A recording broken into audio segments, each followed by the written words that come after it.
Welcome to my channel. Here, I talk about modern manicure techniques, focusing primarily on nail modeling using upper forms. We'll continue exploring the correct selection of upper forms, and this is the second video on this topic.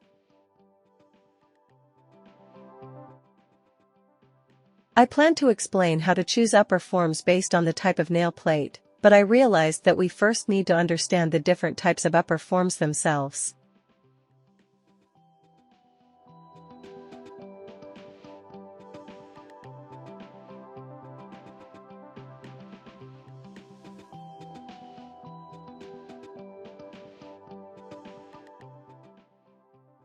One of the most important criteria for selecting upper forms is the longitudinal arch. It can be either straight or curved. Let's take a detailed look using square and almond shapes as examples. From a top view, the nails will look almost identical regardless of the longitudinal arch. However, from a side view, the difference becomes obvious. Which shape to choose depends on the desired result and personal preferences. The most important thing is that the nail is modeled architecturally correctly in any case. And this is where many nuances come into play. In this diagram, you can see how modeled nails will look depending on the type of upper form. Both options are correct and have their place. Your task is to choose the form that best matches the result you expect.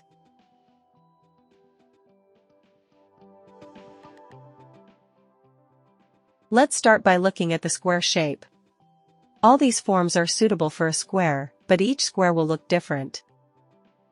The longitudinal arch can be completely straight, slightly curved, or have a distinctly pronounced curve.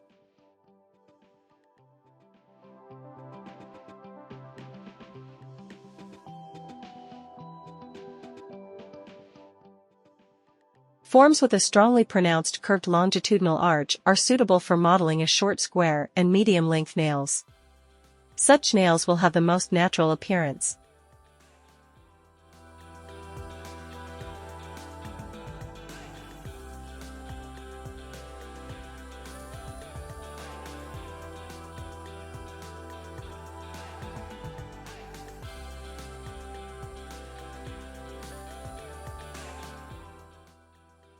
These forms are perfect for reinforcement and corrections.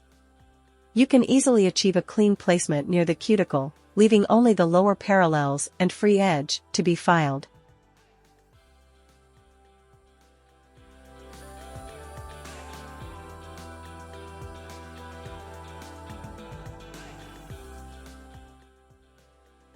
You can see that we have achieved the finished, correct architecture, and only minimal adjustments are needed to complete the work.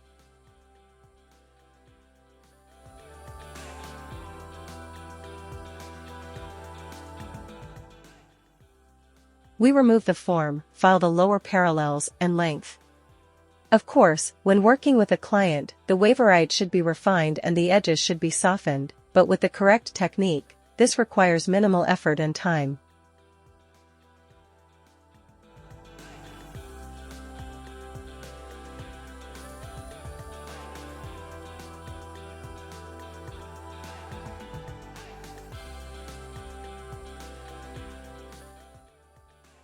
Here is the final result you get after using a form with a curved longitudinal arch. This type of square is liked by most clients. If desired, you can further soften the corners.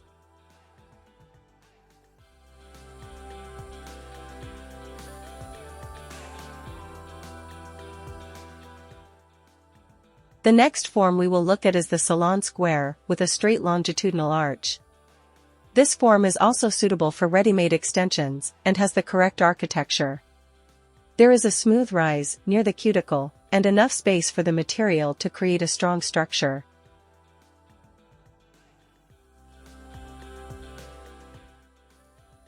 I also recommend these forms for short and medium lengths. Their transverse arch is 30% of a circle. For longer lengths, a 50% circle looks much better. So, for long nails, it's better to use an arch square or adjust the shape to make the nails look more refined. It's clear that the form fits the nail perfectly. The lower parallels align with the central axis of the finger. Another important point.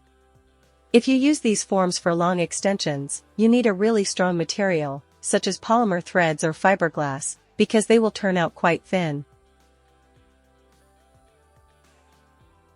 This form fits very well around the cuticle, and after removing the form, we need minimal effort to finish the work.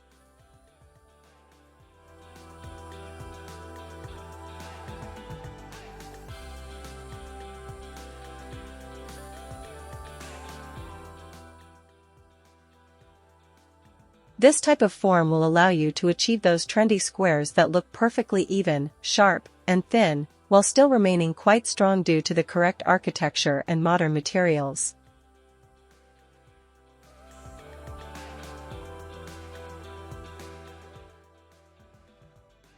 For comparison, let's take a form with obvious architectural issues. At first glance, it seems fine. Straight lower parallels, a straight longitudinal arch, but there is no rise near the cuticle.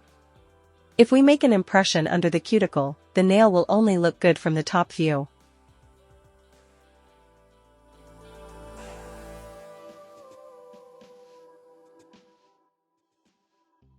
And when we turn the finger to the side, we can see that, first, almost half of the nail is left without material, because there is no space for it under the form.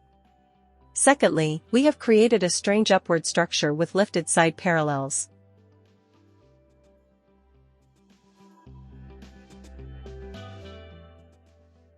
For comparison, let's return to the previous form.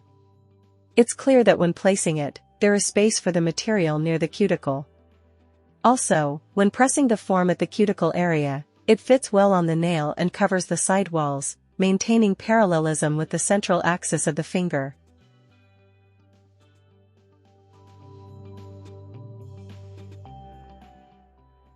If we try to place our flat form parallel, it won't fit the nail in the cuticle area, and all the material will spill under the cuticle.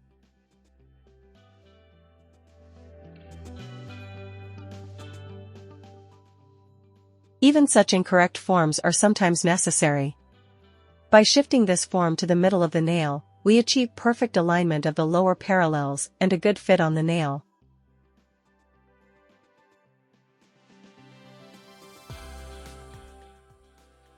I call these forms semi-finished products, and they are perfect for situations where we don't need a finished model, but just a base for future design, for example.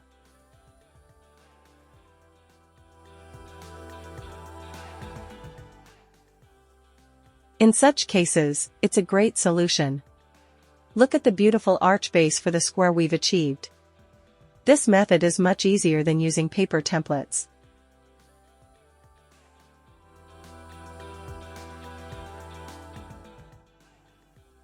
Let's try modeling the nails with these forms for a finished look as an experiment, so we can see in practice why this approach is not recommended.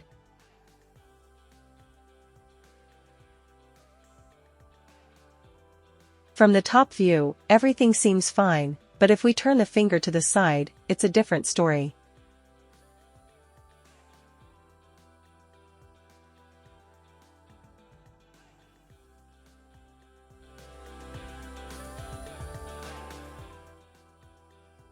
We remove the form and see that near the cuticle everything is more or less okay, although making a clear impression with this form is quite a challenge. From the side, it's obvious that the nails are striving for height, meaning they are lifting. There is also a high probability that the growth points will not be covered, and the material thickness inside will be too large to fill the space created by the form's lift.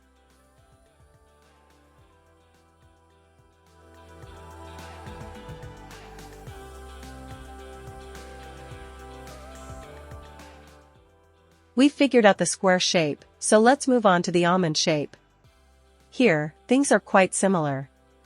Almond nails can be salon style, with a curved longitudinal arch or arched with a straight longitudinal arch. And, of course, there are always shapes with unusual, unconventional architecture. Let's try each of them, starting with the most popular one among clients, the salon almond. This shape is one of my favorites. It's easy to work with and perfect for quick modeling. It fits well on the nail, offering a beautiful, strong, and, most importantly, proper architecture. As you can see, the results turn out great.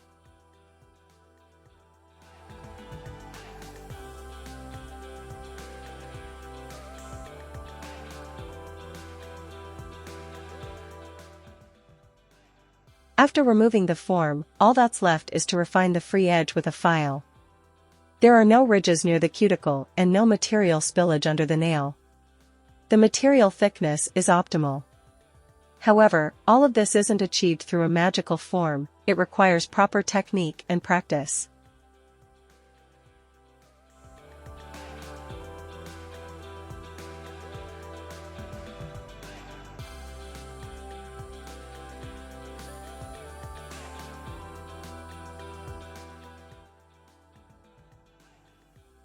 Next, let's take a look at the arched almond shape. The first thing I want to note is that arched forms are often made from very thick plastic. To ensure a clean result near the cuticle, I recommend thinning them slightly with a drill bit. Second, I suggest using these forms only for long, creative extensions, which is what they were originally designed for. In my opinion, a short arched almond with a straight longitudinal arch looks rather odd. Moreover, due to the high transverse arch, the material thickness will be excessive for a short length.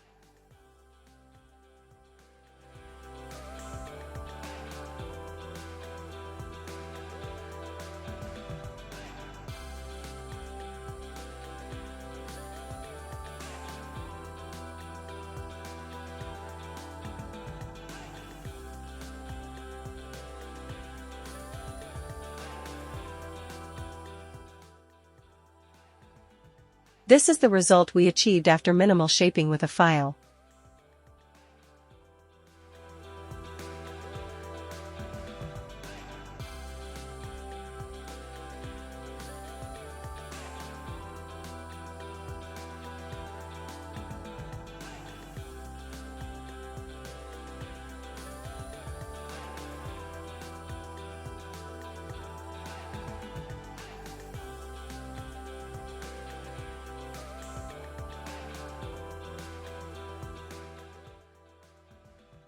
The last shape we'll discuss today is this oddly flat almond semi-finished form.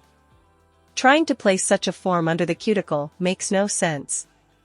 The lower parallels will be upward sloping, and the architecture will be incorrect.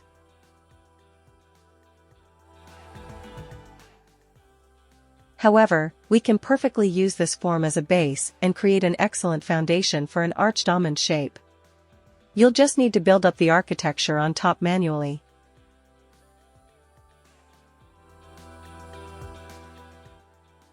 Just like with the square shape, we position the form in the center of the nail to achieve perfect lower parallels and a clean underside.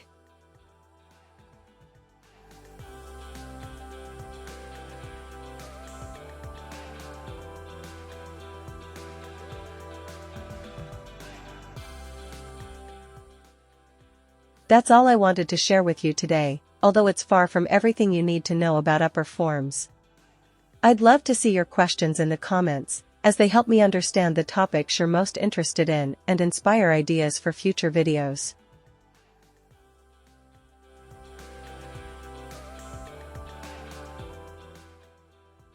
If you enjoyed the video, give it a thumbs up. Subscribe if you haven't already, I have so much interesting content to share with you. Stay tuned for the next video about choosing upper forms, coming next week.